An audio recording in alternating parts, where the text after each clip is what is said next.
Hello and welcome to God's Minute. I'm Pastor Jonathan Conrad. I'm the senior pastor at St. Paul's Lutheran Church in Wilmington, North Carolina. Today we continue our look at the Psalms in a study called Psalter Call, and today's passage has me thinking about Miss Manners. So let's get to it. My God, why have you forsaken me? Why are you so far from helping me, from the words of my groaning? Oh my God, I cry by day, but you do not answer, and by night, but find no rest. Yet you are holy, enthroned on the praises of Israel. In you our ancestors trusted. They trusted, and you delivered them. To you they cried, and were saved. In you they trusted, and were not put to shame. From the horns of the wild oxen you have rescued me. I will tell of your name to my brothers and sisters. In the midst of the congregation, I will praise you. You who fear the Lord, praise him. All you offspring of Jacob, glorify him. Stand in awe of him, all you offspring of Israel. For he did not despise or abhor the affliction of the afflicted. He did not hide his face from me, but heard when I cried to him.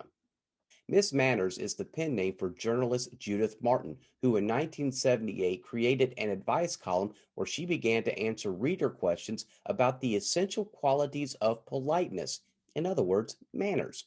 One of the manners she would address is how we are to greet someone properly. For instance, when you send a letter or an email, it's highly recommended that you start with a dear so and so approach because it sounds respectful.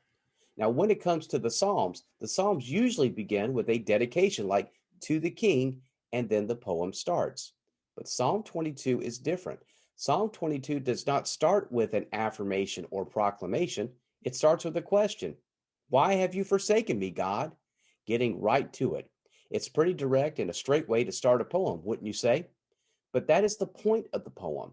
The pain and the suffering the writer is experiencing is so hard and real that he dishes the formalities and goes right into the plea. And even though Miss Manners might not agree with that approach, God does. God can take our directness. God understands our directness. That's why one of the best prayers we can teach one another when we face times of trouble is 3 words long, only 3 words. Dear God, help. This is the same psalm that Jesus recites while on the cross. But while we might be bothered with Jesus, of all people, saying these words, we need to know that in this poem, while the writer is sharing their pain, they also proclaim their trust in God. This goes back to what I said about how God understands our directness. God understands that we can be in pain and believe at the same time. God encourages that. We are allowed, we are welcomed to admit and proclaim, to confess and to trust. We don't have to get approval from Miss Manners to address God. We are already approved by God, and that's what matters. And that will do it for me today. Thank you for watching. I will be back tomorrow for another edition of God's Minute. Until then, you take care and God bless. We invite you to worship with us during this season of Lent. You can choose from the following: the 9 a.m. outdoor worship service with Holy Communion in the St. Paul's parking lot. Masks are required. The 11 a.m. indoor service with Holy Communion. This service has limited seating, so sign up is required. Masks are also required. The service is also live streamed on our YouTube channel, so you can worship from your home. During Lent, we will have a midweek live stream Lenten worship service every Wednesday night at 6 p.m. This service can be found on our YouTube channel. If you are looking for a place to worship, come to St. Paul's, where all means all. We also welcome your financial contributions to the ministries of St. Paul's.